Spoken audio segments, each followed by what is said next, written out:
बच्चों आज की क्लास में हम लोग इलेक्ट्रिक पोटेंशियल का एक बहुत ही इंपॉर्टेंट टॉपिक पढ़ने जा रहे हैं।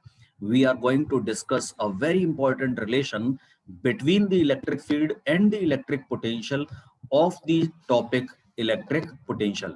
बच्चों मैं आपको बता दूं कि ये जो इलेक्ट्रिक पोटेंशियल वाला टॉपिक है, इलेक्ट्रिक पोटेंशियल वाला चैप्टर है, इसमें ये रिलेशन जो इलेक्ट्रिक फील्ड और इलेक्ट्रिक पोटेंशियल के बीच में हमें बनाना है, ये बहुत ही इंपॉर्टेंट है। तो इस रिलेशन को आपको बहुत अच्छी तरह से समझ लेना है। कहीं भी कोई दिक्कत हो, कोई समस्या हो, आप मुझे बताएंगे। तो चलिए स्टार्ट करते हैं relation between electric field and electric potential. तो बच्चों देखिए, सबसे पहले आपने क्या कर रखा है, आपने एक पॉइंट चार्ज लिया हुआ है। तो take a point charge Q. सबसे पहला काम क्या करना है, हमें एक पॉइंट चार्ज लेना होगा। Take a point charge Q. और बच्चों आपको पता है कि जैसे ही आप चार्ज ले लेते हो तो चार्ज अपने चारों ओर तुरंत क्या करता है, इलेक्ट्रिक फील्ड बनाता है। जब तक आपके पास चार्ज नहीं था, कहीं भी कोई भी इलेक्ट्रिक फील्ड नहीं था, लेकिन जैसे ही आपने चार्ज को यहाँ पर रखा, तुरंत इस चार्ज ने सबसे पहला काम जो किया, वो अपने चारों ओर एक इलेक्ट्रिक फील्ड डेवलप कर दिया। तो take a point charge Q and now this charge Q has developed a electric field around it. And now we have taken 2 points very close to each other. Consider 2 points A and B. Consider 2 points A and B very close to each other. Very close to each other. बच्चों मैं बता दूं आपको, सबसे पहले आपने इस charge को रखा, उसके बाद इस चार्ज के इलेक्ट्रिक फील्ड के अंदर आपने 2 पॉइंट्स ए और बी लिए। आपने इन 2 पॉइंट्स को भी लिया, और ये दोनों पॉइंट्स जो हैं, पॉइंट ए और पॉइंट बी, ये दोनों पॉइंट्स बच्चों इतने पास पास हैं, they are very such that if I ask you कि बेटा what is the distance of this point A from charge Q, and what is the distance of this point B from charge Q, then you may say, आप ऐसा कह सकते हो कि sir क्योंकि point A और B आपस में एक दूसरे के बहुत नजदीक हैं, एक दूसरे के बहुत पास हैं, तो ऐसा कहा जा सकता है कि Q से A की दूरी या Q से B की दूरी ऑलमोस्ट सेम है। मतलब Q से जितना दूर पॉइंट A है, उतना ही दूर Q से पॉइंट B है। और बच्चों आप लोगों ने पढ़ा है कि देखिए, अगर एक पॉइंट चार्ज Q आपको दे दिया जाए और पॉइंट चार्ज Q से R डिस्टेंस पर, पॉइंट चार्ज Q से R डिस्टेंस पर कितना इलेक्ट्रिक फील्ड है, ये आपसे पूछा जाए, तो आप बताओगे sir E is equal to 1/4 pi epsilon naught Q upon R square. ये वैल्यू होती है इलेक्ट्रिक फील्ड की। Electric field at a distance R due to a point charge Q is E is equal to 1/4 pi epsilon not Q upon R square। अब क्योंकि आप ऐसा बोल रहे हो कि पॉइंट ए और बी एक दूसरे के काफी क्लोज हैं, ए और बी एक दूसरे के काफी क्लोज हैं, और ऐसा बोला जा सकता है कि क्यू से ए की दूरी और क्यू से बी की दूरी लगभग बराबर है, लगभग सेम है। मतलब क्यू के कारण, इस पॉइंट चार्ज क्यू के कारण जितना इलेक्ट्रिक फील्ड ए पर होगा, उतना ही इलेक्ट्रिक फील्ड बी पर होगा। क्योंकि देखिए, आप अगर ऐसा बोल रहे हो कि सर चार्ज क्यू से पॉइंट ए मान लीजिए आर डिस्टेंस पर है, और पॉइंट चार्ज क्यू से ये जो पॉइंट बी है, ये भी आर डिस्टेंस पर ही है, ऑलमोस्ट आर डिस्टेंस पर है। तो अगर क्यू से बराबर दूरी पर पॉइंट ए और पॉइंट बी है, तो इसका मतलब जितना इलेक्ट्रिक फील्ड ए पर होगा क्यू के कारण, उतना ही इलेक्ट्रिक फील्ड बी पर भी होगा क्यू के कारण। तो मैं यहाँ मेंशन कर दे रहा हूं कि इस पूरे इलाके में ए से बी तक इलेक्ट्रिक फील्ड ऑलमोस्ट सेम है। ठीक है, I have mentioned here that the electric field between these 2 points A and B is almost same, E. Okay. Now the distance between these 2 points A, B is dx. A, B के बीच आपस में दूरी कितनी है, dx. AB is equal to dx. अब बच्चों आप जो करने जा रहे हो वो ये कि आप क्या करोगे, पॉइंट ए पर एक टेस्ट चार्ज रखने जा रहे हो। पॉइंट ए पर एक टेस्ट चार्ज रखने जा रहे हो, तो देखिए पॉइंट ए पर आपने एक टेस्ट चार्ज को रखा, तो assume a test charge, assume a test charge Q naught at A. आपने क्या किया है, एक टेस्ट चार्ज कहीं से भी पकड़ कर लाओ और उसे पॉइंट ए पर रख दो। अब बच्चों, क्योंकि आप ऐसा बोल चुके हो कि पॉइंट ए और बी ये दोनों इस बड़े चार्ज Q के इलेक्ट्रिक फील्ड के अंदर हैं, इसका मतलब ये हुआ कि आपने टेस्ट चार्ज Q नॉट को पॉइंट ए पर रखा है, मतलब टेस्ट चार्ज Q नॉट को आपने इलेक्ट्रिक फील्ड में रखा है। तो अगर Q नॉट को आप ए पर रखोगे, तुरंत क्या होने वाला है कि ये जो चार्ज Q है, this will exert a force on Q not. Q क्या करेगा, Q नॉट पर फोर्स लगाएगा, तो Q नॉट पर फोर्स जो लगेगी वो रिपल्सिव फोर्स होगी। Q will exert an electrostatic repulsive force on this test charge Q naught. This is electrostatic repulsive force F.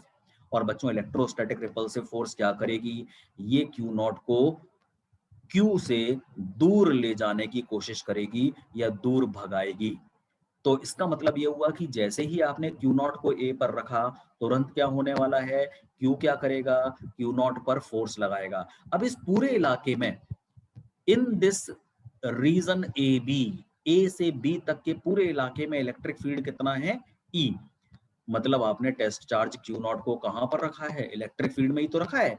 तो Q नॉट अगर इलेक्ट्रिक फील्ड में रख दिया जाए, तो इलेक्ट्रिक फील्ड क्या करेगा, Q नॉट पर फोर्स लगाएगा। तो force on Q not, force on Q not. बच्चों, आप लोगों ने पहले भी पढ़ा है, इलेक्ट्रिक फील्ड के अंदर अगर कोई चार्ज रख दो, तो इलेक्ट्रिक फील्ड क्या करता है, उस चार्ज पर फोर्स लगाता है, F बराबर EQ।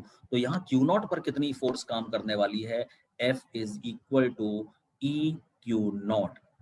तो जैसे ही आपने टेस्ट चार्ज Q नॉट को, जैसे ही आपने टेस्ट चार्ज Q नॉट को A पर रखा, at the same time what happened, this source charge Q has exerted a repulsive force on Q naught। तो इस रिपल्सिव फोर्स की वजह से Q नॉट दूर जाएगा। लेकिन हम क्या करने वाले हैं, हम इस Q नॉट को A से B मूव कराने वाले हैं। हम क्या करेंगे बच्चों, Q naught is to be moved from point A to point B। हम ये पता करने वाले हैं कि अगर मैं Q नॉट को केवल पॉइंट A से पॉइंट B तक मूव कराऊं, तो मुझे कितना काम करना पड़ेगा। अगर मैं इस टेस्ट चार्ज Q नॉट को A से B ले जाता हूं, तो मुझे कितना काम करना पड़ेगा। और बच्चों, काम करना पड़ेगा, क्यों करना पड़ेगा, क्योंकि Q नॉट पर जो इलेक्ट्रोस्टैटिक रिपल्सिव फोर्स काम कर रही है, वो तो ऐसा नहीं चाहती। Electrostatic repulsive force is trying to take this test charge Q naught away from this source charge Q, but what we are doing, we are trying to bring this test charge from point A to point B, that is closer to this charge Q। तो भैया, अगर आप electrostatic repulsive force के against जाओगे, उसकी मर्जी के खिलाफ जाओगे, Q नॉट को A से B ले जाओगे, तो काम तो करना पड़ेगा। तो अब हम क्या करने वाले हैं, वर्क डन, इसे पता करने वाले हैं, work done to move Q naught from A to B। Work done to move Q naught from A to B। Q naught को A से B ले जाने में हमें कितना काम करना पड़ेगा, जल्दी से ये देखते हैं। तो देखिए, Q नॉट को A से B ले जाने में बच्चों हमें कितना काम करना पड़ेगा। देखिए, वर्क का एक फॉर्मूला क्या है, W is equal to FS cos theta. बच्चों, जब आप क्लास 11th में थे, तो वर्क एनर्जी पावर में आपने ये फॉर्मूला बहुत अच्छी तरीके से पढ़ा है, W is equal to FS cos theta. अब F Q नॉट पर जो फोर्स काम कर रही है, Q नॉट पर जो फोर्स काम कर रही है, वो कितनी है, EQ not, that is EQ not. और Q नॉट को आप मूव करा रहे हो पॉइंट A से पॉइंट B, Q नॉट को आप मूव करा रहे हो पॉइंट A से पॉइंट B, और A से B ये जो डिस्टेंस या डिस्प्लेसमेंट है बच्चों, ये कितना है, dx। और फोर्स और डिस्प्लेसमेंट के बीच का एंगल कितना है? देखिए आपने क्या किया, आपने क्यू नॉट को ए से बी मूव कराया, फोर्स काम कर रही है राइट साइड की तरफ और क्यू नॉट को आप मूव करा रहे हो लेफ्ट साइड की ओर, मतलब फोर्स और डिस्प्लेसमेंट एक दूसरे के ऑपोजिट डायरेक्शन में है। तो फोर्स और डिस्प्लेसमेंट के बीच में जो बच्चों एंगल बनेगा वो कितना होगा, 180 डिग्री होगा। तो angle between force and displacement is 180 degree. तो थीटा की जगह हम लोग यहाँ क्या रखने वाले हैं, 180 180 डिग्री, cos 180 डिग्री। अब क्योंकि आपने चार्ज Q नॉट को A से B मूव कराया है a very very small distance, so work done will also be very small, so W will be written dW here. Now let us solve. dW is equal to EQ naught into dx, and what is cos 180 degree here? This is -1. cos 180 -1 होता है तो minus को आगे ले लिया जाए, minus EQ naught into dx. This is equation number 2। लेकिन बच्चों वर्क पता करने का तो एक और फॉर्मूला है। आपने अभी इस चैप्टर में इलेक्ट्रिक पोटेंशियल में ये भी तो पढ़ा कि work done is also equal to charge into potential difference. Work done is equal to charge into potential difference. In order to move a charge Q naught from one point to another in the electric field against the electrostatic force, then work done will be calculated from this relation, work done is equal to charge into potential difference. तो which charge is being moved, किस charge को आपने move कराया है, Q naught को। बच्चों कहां से कहां मूव कराया है, A से B, तो पोटेंशियल डिफरेंस क्या हो जाएगा, VB minus VA. Again, as charge Q naught is moved from A to B a very small distance, so work done will be very small. So dw has become Q not into VB minus VA। अब बच्चों यहां से हम Q not, ये जो dw है, dw को क्या लिख देंगे, Q नॉट इंटू, बच्चों ये जो VB माइनस VA है, this is potential difference and this can be written as dV। Potential difference को हम लोग VB माइनस VA ना लिखकर केवल dV लिख दें तो भी काम चल जाएगा। तो दिस इज रिलेशन नंबर 3। अब देखिए, या तो वर्क फोर्स इनटू डिस्प्लेसमेंट या एफ एस कॉस थीटा इस रिलेशन से पता करो, या फिर वर्क आप चार्ज इनटू पोटेंशियल डिफरेंस से पता करो। बात तो एक ही है, वन वे और the other, whether you use this relation to find work done or you use this relation charge into potential difference to find work done, we will be getting the same answer. So from 2 and 3, equation number 2 और equation number 3 को अगर equate कर दें तो बच्चों यहां से minus E Q not into D x becomes equal to q naught into dv, and what is getting cancelled here, q naught is getting cancelled here, this is minus edx is equal to dv, and e is equal to minus dv upon dx, and this is the relation which we are going to derive, we were going to derive, जिसे हमें पता करना था। तो बच्चों electric field और electric potential के बीच में जो रिलेशन है वो अल्टीमेटली हमें मालूम पड़ चुका है, और वो कितना है, E is equal to minus dv upon d x. अच्छा, ये जो E is equal to minus dv upon d x है, यहां से हम दो बातें कह सकते हैं। सबसे पहली बात देखिए, माइनस साइन अगर आप पूछें कि सर ये नेगेटिव साइन यहाँ क्यों आ रहा है, और अगर ये नेगेटिव साइन यहाँ आ रहा है तो इससे हमें क्या इंफॉर्मेशन मिलती है, तो बच्चों मैं आपको बता दूं कि negative sign shows that electric field is in the direction of decreasing potential.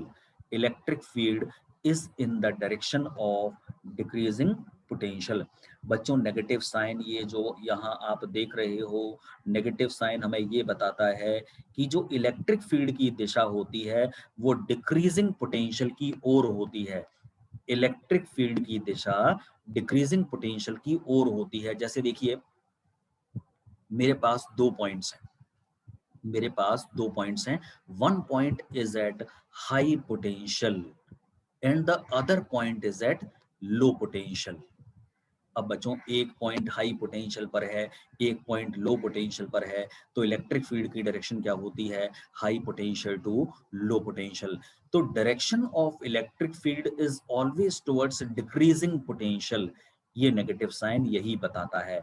अच्छा, दूसरी बात, ये जो रिलेशन लिखा हुआ है E is equal to minus dv upon dx, अगर बच्चों इस रिलेशन से स्टेटमेंट तैयार किया जाए, स्टेटमेंट बनाया जाए, तो हम क्या बोल सकते हैं कि electric field at a point, electric field at a point is equal to is equal to the negative of is equal to the negative of potential gradient, potential gradient at that point, at that point।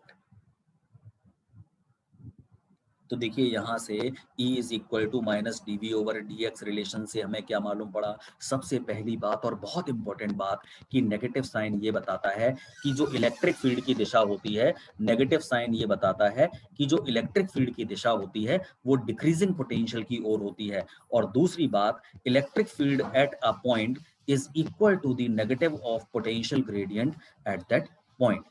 तो बच्चों ये जो relation मैंने आपको बताया, मैं एक बार जल्दी से इसे रिकैप कर देता हूं। और देखिए यहां से कहीं भी कोई प्रॉब्लम हो तो आप नोटिस कर लीजिएगा। Relation between electric field and electric potential, relation between electric field और इलेक्ट्रिक पोटेंशियल, इस रिलेशन को हमें बनाना है। इलेक्ट्रिक फील्ड और इलेक्ट्रिक पोटेंशियल, बच्चों अब तक आप इलेक्ट्रिक फील्ड और इलेक्ट्रिक पोटेंशियल के बारे में अलग अलग बात कर रहे थे, लेकिन आज हम पहली बार इन दोनों के बीच में रिलेशन बनाएंगे। तो जल्दी से एक बार रिकैप कर लेते हैं इस रिलेशन को, कैसे हमने रिलेशन तैयार किया। तो सबसे पहला काम आपने क्या किया? एक पॉइंट चार्ज Q लिया। उसके बाद पॉइंट चार्ज Q जैसे ही आप लोगे, ये चार्ज अपने चारों ओर इलेक्ट्रिक फील्ड बना देगा। आपने साथ ही इस चार्ज के इलेक्ट्रिक फील्ड के अंदर दो पॉइंट्स को भी लिया, पॉइंट ए और पॉइंट बी, लेकिन ये पॉइंट ए और बी आपस में एक दूसरे के काफी नजदीक हैं, और ए और बी इतने ज्यादा पास हैं कि हम ऐसा बोल सकते हैं कि Q से जितनी डिस्टेंस पर पॉइंट ए है उतनी ही डिस्टेंस पर पॉइंट बी है। और बच्चों ए और बी के बीच की डिस्टेंस कितनी है? dx। as A and B are very very close to each other, so we can say that in this entire region AB electric field is almost same। अब बच्चों आपने क्या किया? पॉइंट A पर कहीं से टेस्ट चार्ज को लेकर आए और इस पॉइंट A पर लाकर रख दिया। तो जैसे ही आप टेस्ट चार्ज Q0 को A पर रखोगे, तुरंत आप क्या नोटिस करोगे कि क्योंकि आपने टेस्ट चार्ज Q0 को A पर रखा है, मतलब इलेक्ट्रिक फील्ड में रखा है, तो इलेक्ट्रिक फील्ड इस Q0 पर फोर्स लगाएगा। और देखिए ये चार्ज Q कैसा है? पॉजिटिव, और टेस्ट चार्ज तो हमेशा पॉजिटिव होता ही है। तो Q will exert a repulsive force on Q0। तो F जो काम करेगी वो रिपल्सिव फोर्स होगी। अब Q0 पर जो फोर्स काम कर रही है Q के कारण, या इलेक्ट्रिक फील्ड में जो फोर्स काम कर रही है वो कितनी है? F is equal to E Q0। अब इसके बाद आप क्या करने वाले हो? आप Q0 को A से B मूव कराने वाले हो। Q0 को A से B मूव कराओगे तो हमें काम करना पड़ेगा। और बच्चों कितना काम करना पड़ेगा? Work is equal to F S cos theta, एक रिलेशन ये है, और दूसरा रिलेशन है work is equal to charge into potential difference. देखिए जब W is equal to F S cos theta से आप वर्क पता करते हो, तो it comes out to be DW is equal to minus E Q0 into dx। और जब वर्क पता करने के लिए चार्ज इनटू पोटेंशियल डिफरेंस वाला रिलेशन लगाते हैं, then it comes out to be dw is equal to Q0 into dv। क्योंकि Q0 को A से B मूव कराया गया है, कितना काम करना पड़ा ये पता करना है। आप बच्चों वर्क को पता करने के लिए कोई भी रिलेशन यूज कर लें, अल्टीमेटली वर्क तो उतना ही निकल कर आना है। तो इक्वेशन नंबर 2 से जो वर्क हमें मिला है और इक्वेशन नंबर 3 से जो वर्क मिला है, दैट इज सेम। दोनों को इक्वेट कर दिया जाए तो अल्टीमेटली जो रिलेशन हमें प्राप्त होता है, that is E is equal to minus dv upon dx। E is equal to minus dv upon dx से दो बातें स्पष्ट हो जाती हैं। नेगेटिव साइन यहाँ ये बताता है कि जो इलेक्ट्रिक फील्ड की दिशा होती है वो डिक्रीजिंग पोटेंशियल की तरफ होती है, और दूसरी बात, electric field at a point is equal to the negative of potential gradient at that point.